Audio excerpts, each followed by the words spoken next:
Hi, everybody. Thank you for joining us this afternoon, this evening, wherever you are. Today, my colleague Andy Wang and I will be going over syndication versus REITs, unlocking the best path to wealth. Before we start, I just want to give you a little brief background about our company. Break of Day Capital is focused on acquiring underperforming multifamily properties in Southwest growth markets by implementing strong repositioning strategies and best-in-class asset management to maximize value for all stakeholders. Uh, what we're really saying there is we basically look for underperforming, undermanaged properties and then providing value add strategies to improve on the place, make better communities for our residents, and delivering strong returns for our investors. Here are some interesting statistics about us. Through today, we've raised over $100 million in equity. We've sent out over $40 million in distributions to investors. We were recognized as the 25th fastest growing real estate company on the 2023 Inc. 5000 list. And so far, we've selectively acquired over 1,800 units with a total transactional value of $320 million. Our organization is headed by our fearless leader, Gary Lipsky. He's done lots of things in his career. He's been a real estate investor since 2002. He's got over 30 years of operational expertise, and he's the Amazon best-selling author of Best in Class and Invest Smart. If you're not aware of those books, Best in Class is focused on asset management.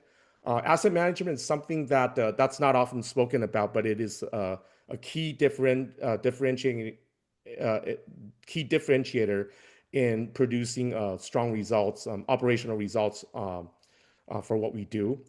Invest Smart is a book that he wrote recently that helps passive investors vet and basically evaluate sponsors and syndications. He was a founder and co-president of ARC, a company he grew to over $12 million in revenues and over 700 employees, offering after-school programs for youth. He's also was the founding board member of the nonprofit Core Educational Services. I do want to share something more personal with you about Gary. Um, the best thing that I like to share with people about Gary is that he's extremely resilient. He's a problem solver. He's always looking for to make improvements in every aspect of personal, professional life, something that I've come to really respect him on. And you can see the results come through in the way that our properties perform. Of course, behind every great leader is a good team. So this is the core Break of Day Capital team. We do have on-site managers, on all of our properties. We have consultants and various vendors and business partners, but this is the core team. So to the left here is Sean. He's basically responsible for all the high-level managerial decisions, basically backing up Gary. To my right here, Tim, he's responsible for coordinating the day-to-day activities with our property managers, and he's also responsible for acquiring good deals and lining up financing.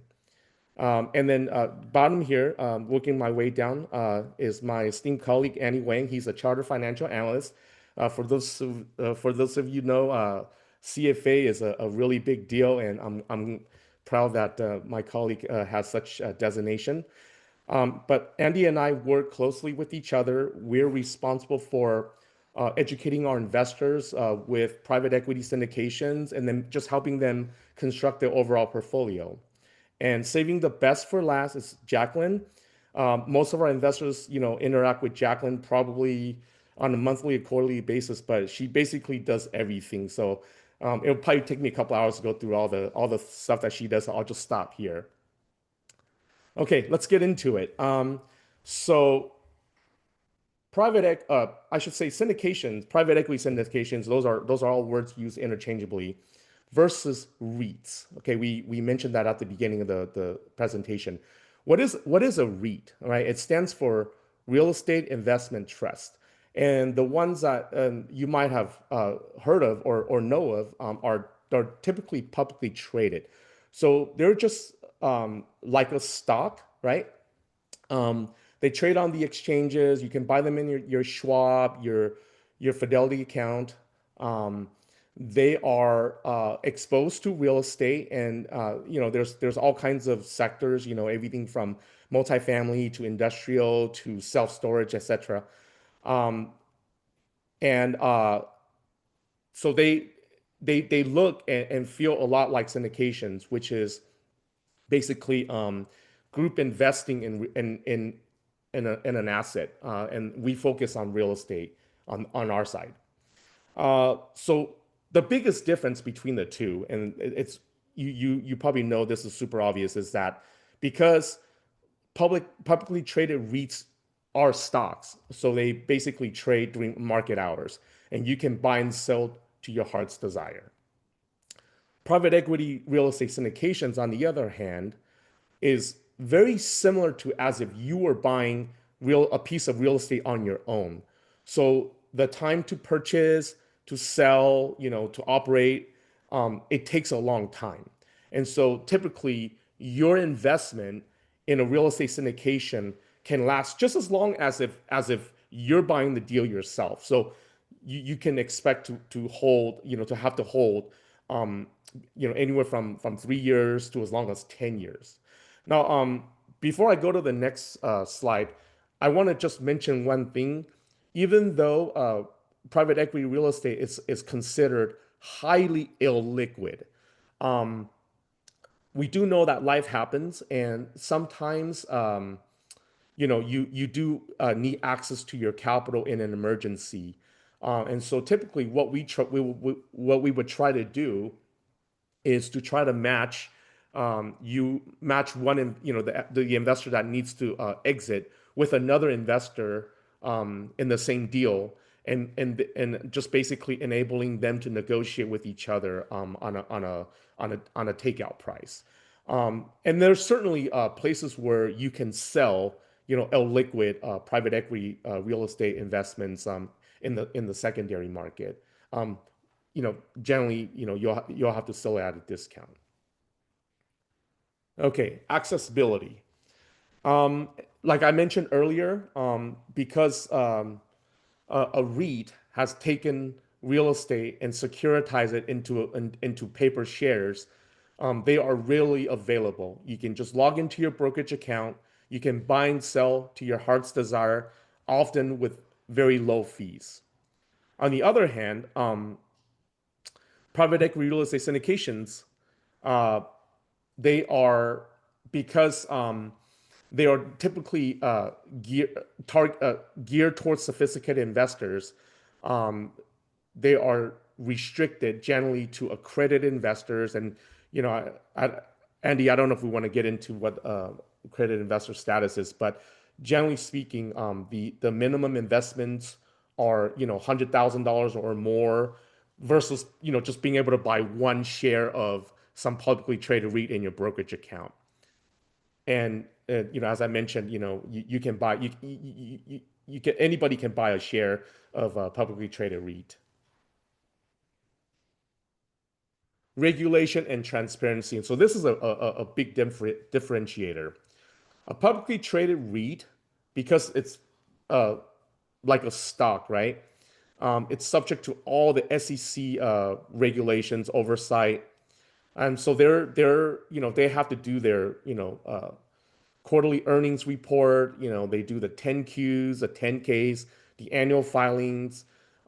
They're typically audited. The financials are typically audited by one of the big accounting firms. And there's you get Wall Street coverage. So you have analysts that are talking to the management, scrutinizing their financials. So everything is pretty transparent. On the other hand, private equity real estate syndications are not, because they're not traded, they're not publicly traded, they're private deals. they're not as transparent as a publicly traded stock. For example, when we structure these deals, even though we do file with the SEC, we have exemptions. They're typically known as the 506 uh, Reg D, 506B, and 506C uh, exemptions, and that allows us to basically sell securities to investors without going through all the quarterly reporting, filing with the SEC, and all the audits and etc. Doesn't mean that we don't report to our investors on a regular cadence. We do, and we're very transparent. You can get on the phone with any one of us, within 24 hours or shorter. Um, but generally speaking, private equity syndications are not as transparent. All right, I'm gonna give my mouth a break and turn over the rest of the presentation over to Andy Wong. Thanks, Joe. Hi, everyone. My name is Andy Wong. I'm the investment relations manager here at Break a Day Capital. I'm the newest member of the team, having joined in February. So let's talk about the rest of the differences between REITs and real estate syndications. So investment structure. So publicly traded REITs are essentially real estate companies that own or finance income producing properties. So when you invest in a REIT, you're actually just buying shares in a company, not the actual real estate. So what this means is you have exposure to a portfolio of assets, but you're just a shareholder, you're not a direct owner. REITs are managed by professional teams, and you have no influence over which properties they buy and sell. Conversely, private real estate syndications pool money from a group of accredited investors to purchase a specific property or a group of properties. Investors in syndications own a direct stake in the deal, usually through an LLC structure. So it's the sponsor or the general partner is responsible for sourcing the deal, securing financing, executing the business plan, and ultimately the exit. So as a limited partner, you're a passive investor, but your capital is directly tied to the underlying real estate asset, which gives you a lot more tangible connection to the performance of the property. So next we'll move over to control. So control and decision making. So with REITs, you essentially have no control. So you can't vote on what properties the REITs buy or sell, how it operates, who the management team is. It's truly a hands-off investment with all decisions made by the REITs board and executive team. So your only options are to hold shares or sell them on the public market. In terms of syndications, investors are also passive, but there's often a lot more transparency and occasional voting rights on major decisions, such as when to refinance or sell. So because the investor group is smaller, communication tends to be more direct and personalized, and you typically have an access to the sponsor team like Joe and myself, you can ask questions about performance and also consult on high level decisions. So while you're not involved in the day-to-day management with its syndications, you're more engaged in the overall strategy and outcome of the investment. Next is return and income distribution. So when it comes to income distribution, REITs are legally required to distribute at least 90% of taxable income to shareholders in the form of dividends. So that means you can expect consistent, though modest, income. And keep in mind that the dividend yield on REITs can fluctuate based on the performance, general market interest rates, broader market dynamics. So there may also be some upside to share price, but that heavily depends on things like investor sentiment and stock market trends, which we'll touch on in the next slide. Syndications, on the other hand, they aim to provide stronger returns through both ongoing cash flow from rents, but also capital appreciation when the property is sold. So sponsors typically structure returns in a way that prioritizes the limited partners through preferred returns, and then it's followed by profit splits or waterfalls. And so this structure aligns interests and can lead to more compelling returns in REITs, especially if the business plan is executed well. But the main difference, though, is distributions can vary with syndications and may not be as consistent as REITs since they're actually tied to the performance of the property. The next section is risk exposure. So I think for me personally, this is probably one of the most important points to realize about the difference between the two. So as Joe mentioned previously, REITs are traded on public markets. So they're subject to the same volatility as any other stock. Share prices can swing with interest rates, investor sentiment, just broader market conditions, no matter, like, regardless how the properties are performing. So for example, you might see a drop in REIT value during a stock market correction, even if the underlying real estate fundamentals remain strong. So there's actually a few historical examples of this. So for example, in early 2000, when COVID first hit, publicly traded REITs actually dropped by 40% in just a few weeks, even though the underlying multifamily fundamentals held relatively strong in many markets. Another example is during the 2008 financial crisis, when REITs, the values plummeted due to stock market shocks, but well-managed multifamily assets in stable markets still continued generating income during that time period. And then most recently in 2022, if everyone remembers, when interest rates shot up, REITs had negative returns because interest rates went up so much, but private syndications were still executing value-added strategies and delivering positive distributions to investors. So to keep that in mind, that contrast versus private syndications, which are insulated from daily stock market movements. Now, that doesn't mean there's no risk involved, but the risk is tied to the specific property and operator and not to the headlines or general macroeconomic concerns. Property values, occupancy, rental income, market conditions, those are the things that directly influence returns for syndications. So this makes syndications a lot more attractive for investors looking for predictable project-specific exposure and less daily fluctuations in value. Next, we have tax treatment, which is also a big key differentiator. So with REITs, dividends are taxed as ordinary income, and you don't receive any tax advantages that come directly with owning real estate. So there's no pass-through losses, there's no depreciation deductions for the investors, which just limits tax efficiency, especially for high-income earners. In contrast, syndications, because you're a fractional owner of the actual real estate, you can benefit from depreciation, cost segregation, and other pass-through deductions. So these benefits are reflected in your annual K-1 form, and they can also often result in showing a paper loss despite receiving cash flow throughout the year. So this is especially valuable for investors looking to offset passive income or reduce their overall tax burden. Another thing to keep in mind is bonus depreciation. So bonus depreciation has been a big deal over the last few years, given the tax laws in this country, and it looks like 100% bonus depreciation is coming back based on current legislation. So they're looking, the government's looking to pass that sometime in July, which is gonna bring bonus depreciation back from the start of this year. I believe January 19th is going to be retroactive back to January 19th through 2028. So we feel like that's going to be a really big tailwind for investors looking for private syndications because of the tax benefits, especially versus REITs. So that's a huge difference. And then next we have diversification. So keep in mind, REITs, they're typically, they offer instant diversification across multiple properties, markets, and sectors. So you get a lot of diversification in terms of residential, commercial, industrial types of investments. So it just provides a lot more diversification. So it's a really convenient way to just buy one ticker or one mutual fund that just gives you a one-stop shop exposure that's well diversified. But syndications are more concentrated. So your capital is going to a single property or a small portfolio. So that means that the risk there is that if the project underperforms, that's certainly a risk. But then there's also more upside if the project over delivers. So this is really just speaks to the importance of the sponsor's ability to execute the business plan, where they're going to improve operations and ultimately sell at a nice capital appreciated gain at the end. So in terms of syndications, you're not just betting on the property itself, but on the operator's track record and their ability to implement the strategy that they laid out in the beginning.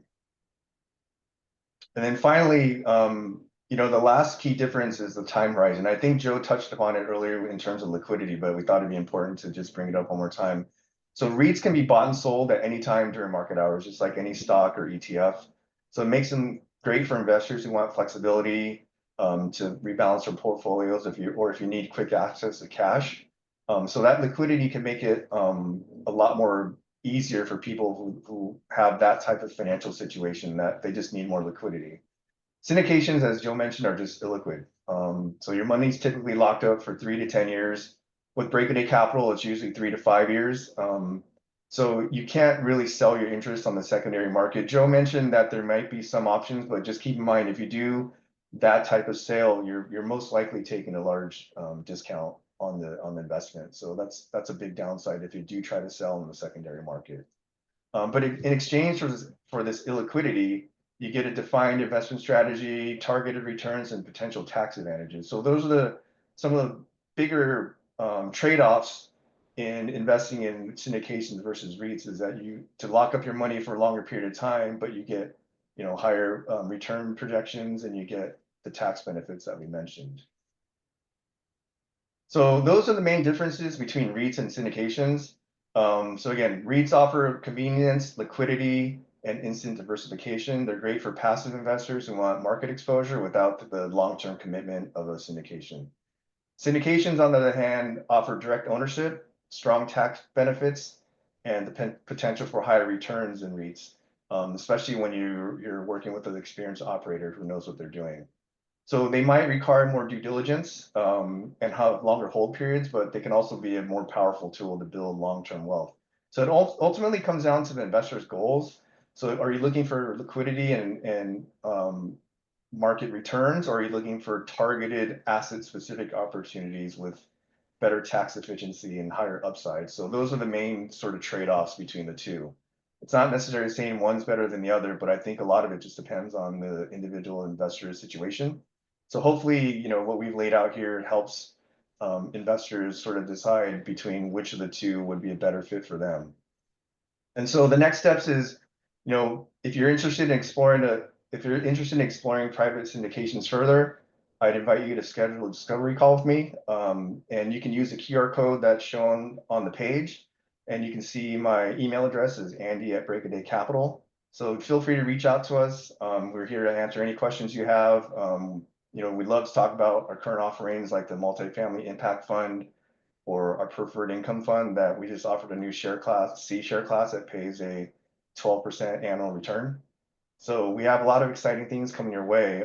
So before we wrap up, speaking of exciting things coming up, we wanted to invite everyone to the upcoming Invest Smart Summit.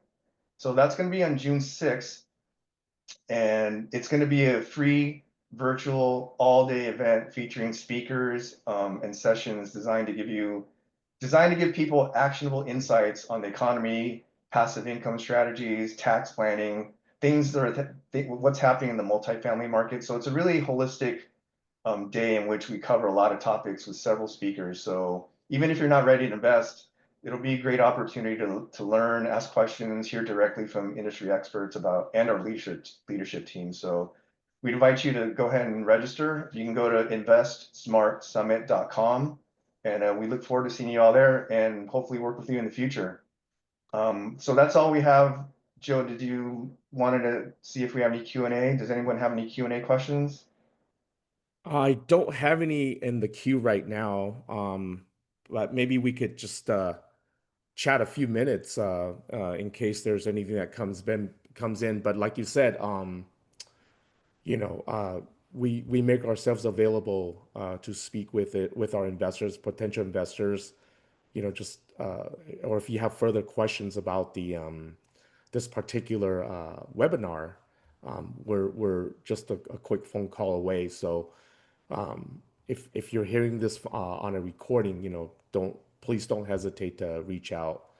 Hey, Joe, But yeah, you have a lot of experience in investing in syndications. Can you sort of speak to the importance of the possibility of 100% bonus appreciation coming back? Like, how would you view that as an investor?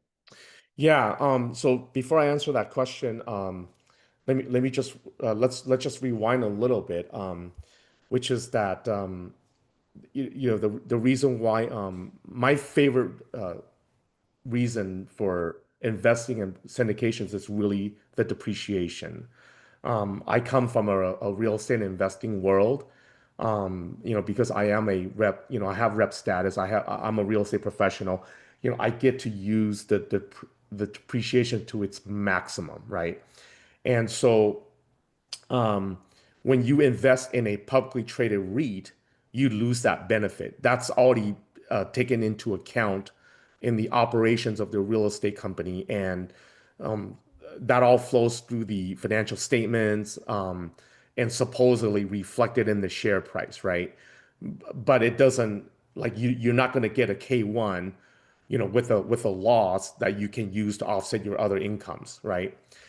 So with that, bonus depreciation is something that was introduced in 2017. I'm not going to get too into it because we have webinars that we've done in the past that talks specifically about bonus depreciation and accelerated depreciation and cost segregation and all that stuff. So, we could maybe link it in the notes if you want to dive deeper. But generally, what's going on with bonus depreciation is that uh, Congress passed this bill that allows you to write off up to 100% of your investment um, in the year that you put the investment into service, right? So what that means is if you invested $100,000 in one of our syndications, you could then we'll give you a K1 return that shows that you have $100,000 of um, passive loss, which you can use to offset your other incomes. And over time, that bonus depreciation gradually phased out, right? So, like, I think this year, it's 40%. So that's kind of a rough figure. If you invested $100,000, like you could potentially write off up to 40% in year one. Now you'll get more, you'll get whatever the available depreciation that's remaining during the investment hold period. But the number that most investors care about is that what's the maximum I can take in the first year. It's 40% this year. It was 60% last year. It was 80% before that, and it was 100% for a few years, right? But right now, there are discussions in Congress, and it's the situation is very fluid. But the latest I saw, and please don't hold me to this, but they are looking to reinstate bonus depreciation back to 100% for this year through 2029 and possibly um, not phasing it out, like making it permanent, right? And so, and they want to try to pass this bill by July 4th. So I've been keeping in touch with all the or staying updated. I follow a bunch of different CPAs on social media. They're staying on top of this, so we'll be sure to let our investors know as soon as we have something definitive. And if you care where this depreciation stuff comes from, it's basically it comes from something called cost segregation. And what it is that the the IRS allows us to segregate the different components of a property. Not everything um, uh, is amortized over a 27.5 year fixed, term. Different components have different schedules. Some have 5, 10, 15, 20 years, etc. What Congress allowed us to do was basically group all the all the items that depreciated in with I believe it was less than 20 years that you'll be able to take it all in the first year, and that's why you're able to basically accelerate, turbocharge all that depreciation in year one. I hope that covers. No, I think that's very helpful. Yeah, it's I'm definitely looking for it to come back in some form. Hopefully it is the full 100% for a while.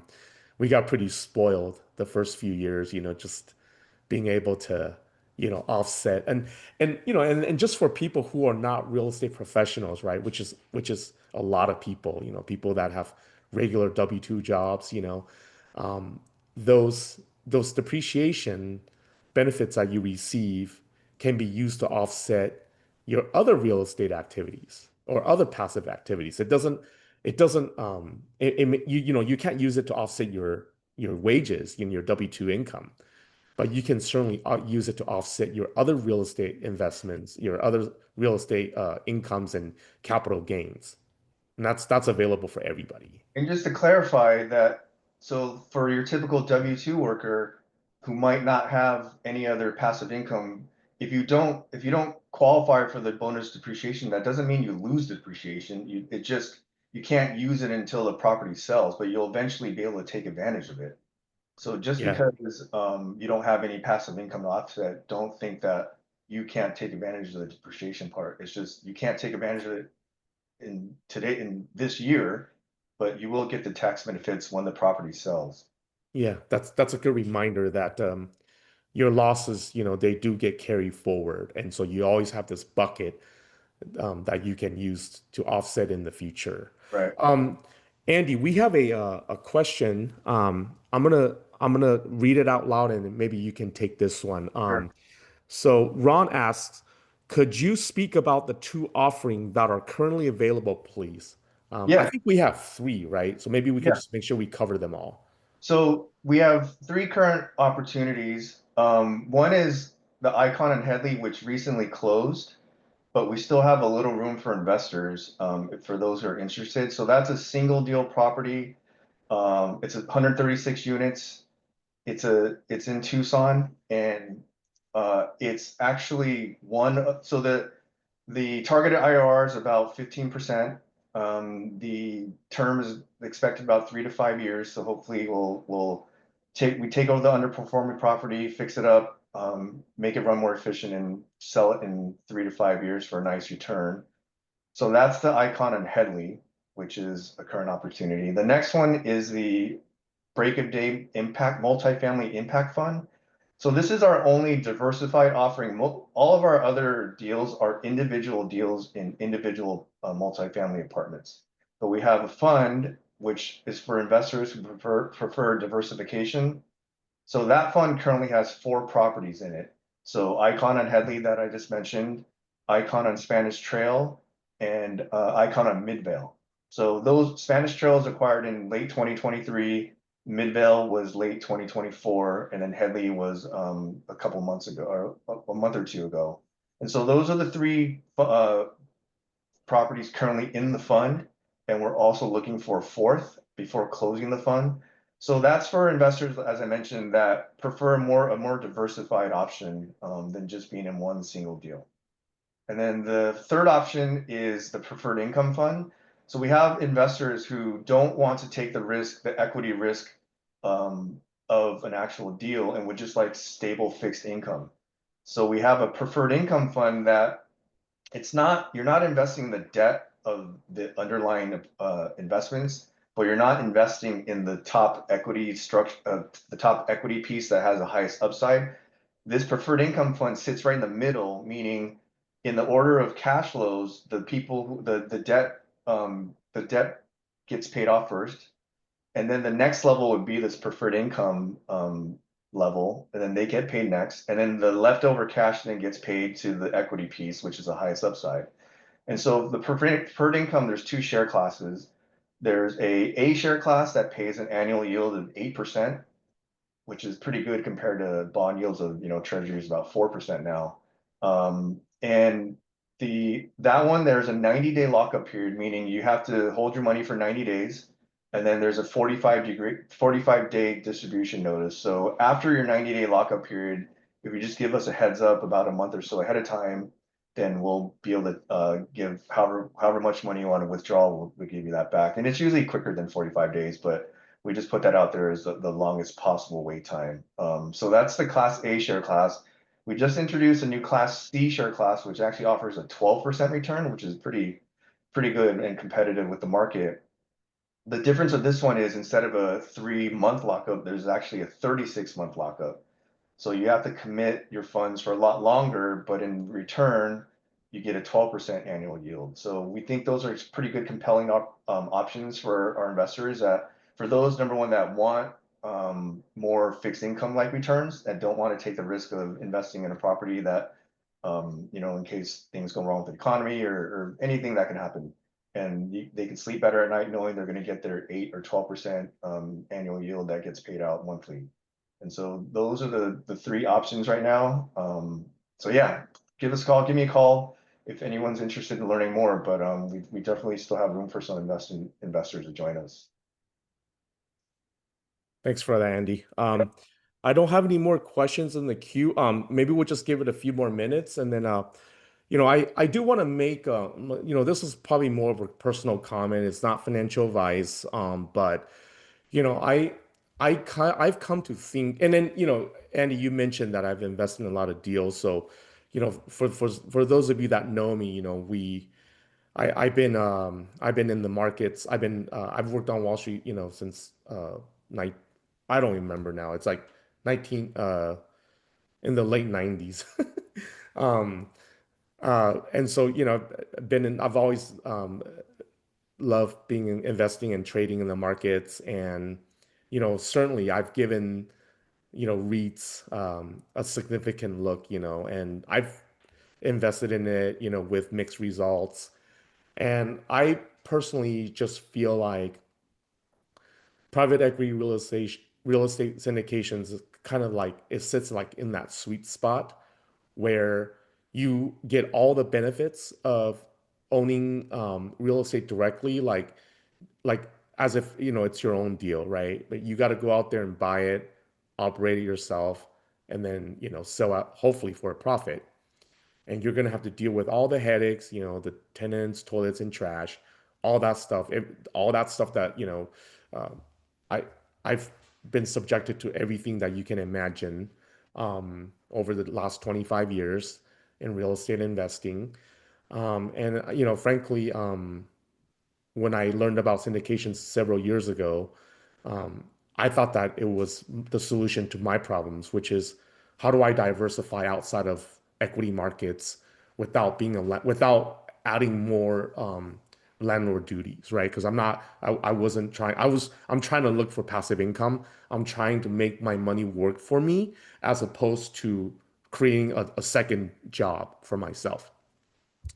And so when I discovered syndications, I thought that was the that's the sweet spot, right? You get all the benefits, the cash flows, the equity appreciation, and for me, more importantly, the depreciation.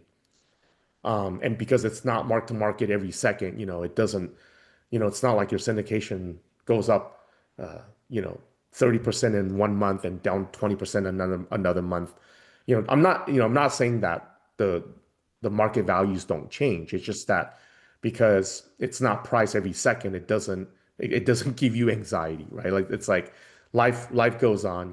The people who live in our apartments, they have a regular job, they go to work, they come back to their family, they eat dinner, like they don't care, about the war in Ukraine or that interest rates is up to 7%. Like it doesn't, that's not their world, right? And so it doesn't have the market angst, that comes with it. And so so over the years, I've invested in over 60, more than that now, syndications. And thank God, for the most part, I've done pretty well. I've had my shares of investing with not so good operators, and maybe we save that for another day and talk about some of the red flags and bad stories. Um, but overall, it's been good. And this is my long-winded way of saying that syndications can work for a lot of people. It definitely deserves a place in your portfolio, with the caveat that you must pick the right operator. Okay. Um, that is crucial. Uh, it's Real estate investing is not rocket science, but it is tedious. It's often not rewarding. If you don't believe me, just ask Tim. I don't want to do it. I'm glad that we have professional teams that do it for us. So, when you do it right, it's actually very lucrative. And um, so hopefully you'll come to experience that as well. We have a couple more questions, Joe. So one question is that for the preferred income fund, is the 12% guaranteed or preferred? So it's not guaranteed. So as I mentioned, it just sits higher in the capital stack than the normal equity piece. So after the debt holders get paid off, which is essentially for the loans to the banks, after that gets paid off, then it's the preferred income investors that get the next dollar from the cash flow.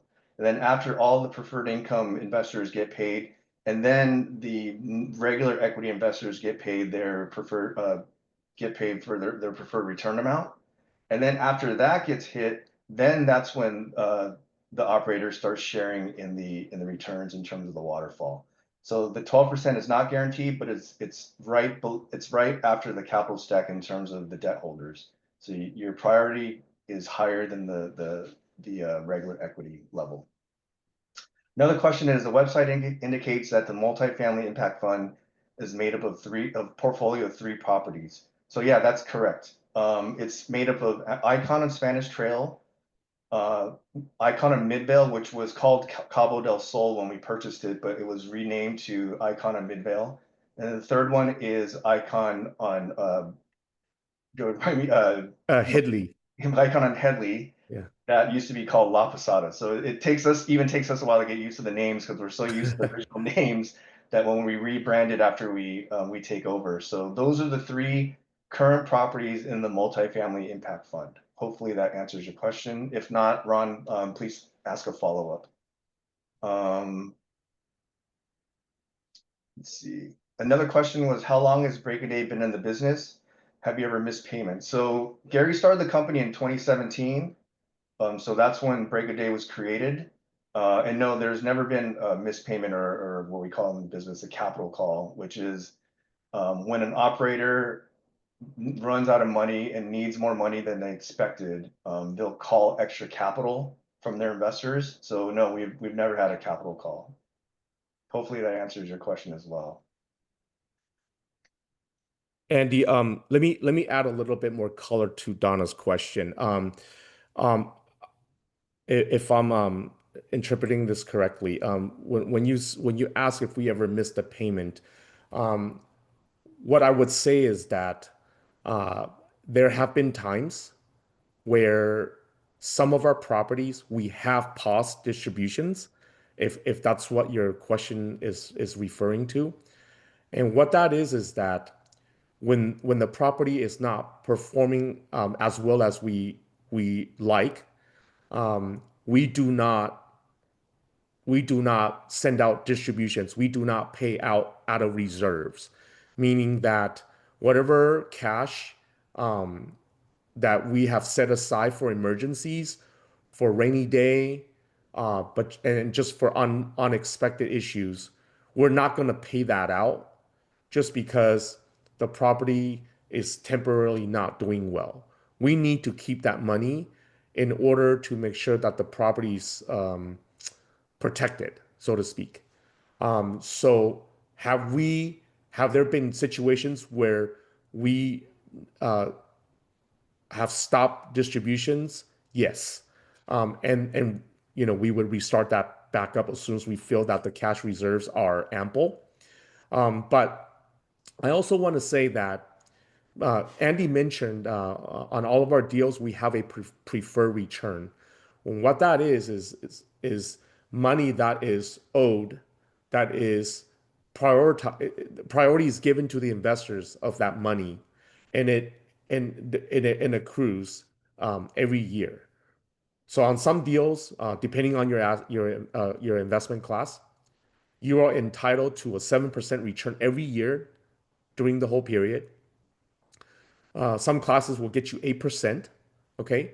And so if we don't meet that 7% or 8% in that year, it'll get made up at the end when we exit the property. And if all of the profits that we generated was only enough to pay out the investors and their preferred, then that's what happens. Then we get nothing. We get to work for free. Okay. That's what that means. I hope that that's just my way of showing you our transparency, because there are certainly operators that will play games with the cash flows, and will keep distributing money out of reserves or from capital raises that are not from operations. I think that's an important point, Joe, is reserves. So for everyone listening to keep in mind that when we pay distributions, it should come out of the cash flow income of the property, meaning the rents. So I mean, like all businesses, things ebbs and flows. There might be times where a property, the cash flow is just down for a couple months for maybe seasonal reasons or something. But there might be times where there's just not enough cash to pay the distributions, and what we don't want to do is take them out of reserves that are held for other reasons. And so that's why we try to be conservative and only pay out distributions when the actual cash is there. And like Joe mentioned, it's not like it's not a missed payment because you're still owed the money. So let's, for example, say you invest $100,000 at a 7% preferred return. And so year one, let's say you only get $5,000. You don't lose the other 2,000. It just accrues in your account. And then when the property is sold, you get made up that difference. So same year two, year three, year four is if you don't get paid that difference, if you don't get paid that preferred return on any given year, it just accrues and you get made up whole at the end. So hopefully that answers that question. We have another question. So the question is, how do I get a quote unquote Zillow value for my 100,000 net worth change each year? So I think what that means is if I invest $100,000, how do I know like after a year or two goes by what the updated value of that investment is? And that's just a really tough answer to question to answer. And I think that's one of the main reasons, big differentiators between hard assets like real estate versus the stock market. So Joe, unless you have a better answer, is you just other than sort of estimating how the general market's doing, you don't really know unless for some reason we have to do some type of appraisal. So maybe when we refinance, you get an appraised value, but there's really no mark to market for these type of investments. And this is prevalent across all private investments. So if you invest in other private investment funds where they invest in startups and things like that, and you're like, well, how do you invest in a startup that's not public? I don't have the financials. So a lot of it is just estimates. So to answer this question, it's just there's no clear way to get an updated value of your net worth or the value of your investment on a yearly basis. Have anything to add to that? No, Andy, that's right. I pretty much I don't know how much more I can add to that, but yeah, we don't mark to market our syndications, nor our fund. Um, and it's simply, we just keep everything at cost until we go to exit because there's no real number until somebody, is willing to pay you X dollars, which translates into, Y profits for investors. Until we know what that actual number is. In fact, Gary will always say like, we'll be like a day or two before closing, selling one of our deals, and he'll still tell, our investors would ask like, oh, when are we gonna get our money or whatever, our profits. And then Gary's like, oh, don't count on anything until that money is in our bank. So he always says stuff like that. But yeah, it's just, like what Andy said, you can get a broker opinion, we can even estimate it for you, right? I mean, commercial real estate, it's value not based on comparables. It's value like a business, right? So you can estimate it using the net operate, you can just divide the net operating income into the cap rate, and we can reasonably guess what it might be worth. I mean, I think Andy, if I remember correctly, like we did a analysis on Spanish Trail, and it was up like well over 30% translated into the investor's equity value, just based on the NOI increase that we actually delivered in the first whatever a year or so. But no, we don't send out like a change in NAV statement, saying like your money is worth X, Y, and Z. Like it's just not common. Right. Thanks for that.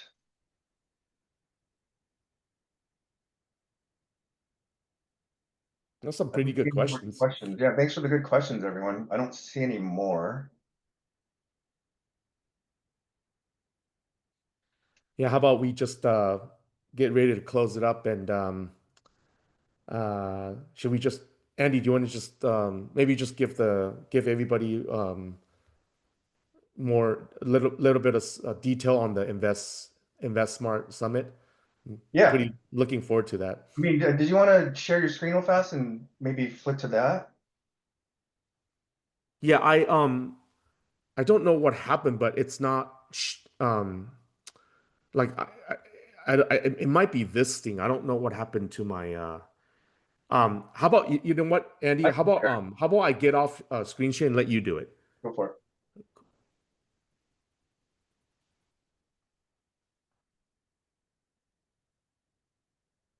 Okay, it's all yours. Can you see the screen? There we go. Oh, Oh, great. beautiful. So this is the website for our Invest Smart Summit. And so it's a pretty, seems like it's a pretty cool event with a great lineup. And so I'm just going to scroll to the speakers. And so here are the various speakers and the subjects that they're talking about. So we have Tim Story. He's a counselor, life strategist type person. So that's why I think this summit has a lot of value because it's not just people talking about investments. The next is Hill Bloom. So he recently had a New York Times best-selling book. I believe he has over 1 million Twitter followers, maybe a couple million on other social media platforms. And here are the rest of the speakers. So you have a CPA, Tom Realwhite. You have Gary, obviously, with all of his experience. You have Mauricio Rald, who's an attorney in our space. We have someone from CNBC. We have Dean from Alexis and Dean, if you know them from TikTok. A couple of other people who run their own GP firms. So it's just a really well-rounded group of people. Another CNBC speaker. So there's a lot of different topics that we're going to talk about in this summit. And so you can go to this website and look up all this other different. There's you can look up the schedule and get a deeper dive into what each session is going to be talking about. So, for example, this one's going to be about the update on the 2025 rental landscape, and talk about economics too. So it's just a really cool day that we plan on having on June 6th. So if you just go to the website and click get your free ticket, and we'll hope to see everyone there. Sounds great, Andy. Well, if there's nothing else, I just want to thank everyone for joining us, taking your precious time to be with us. We appreciate it, and I hope to see everyone soon. Great. Thanks, everyone. Bye.